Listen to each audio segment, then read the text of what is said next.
structures are very easy to recognize when you start to understand how to read them. The key to recognizing them is to read the story and pick which it is.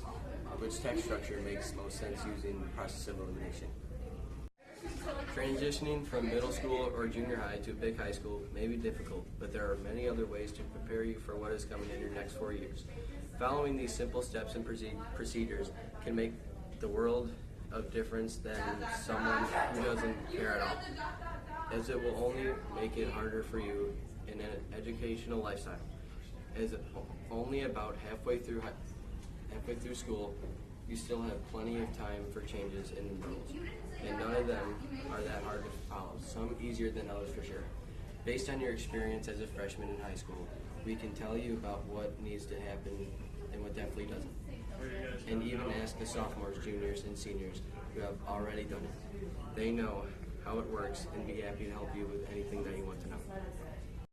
Lockers need to be neat and tidy because then you can find all your stuff for the next class. Your netbooks need to always be clean and charged so you can find what you're looking for. And your class materials need to all be in one spot so that you can find them all at once instead of having to rummage through your supplies. There are plenty of resources at hand for you to take notes in. You can either just write out of your notebook, but there are plenty of note-taking tools that can either be easier or harder for you. Based on how you like to take your notes, one good tool is Google Docs, which can be used for anything from essays to bullet point-based notes. But there are plenty of choices if you find that using a computer is easier for notes. If you have awful handwriting, then the organization of computer note-taking may be easier. But if you're just naturally a clean person, then neither is more or less organized than the other. If the story or paper you are reading is credible or non-credible is always difficult.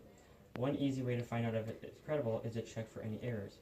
Another way is to check if it is credible is to find out if it shows its resources and tells the reader what website the author got all of his information from.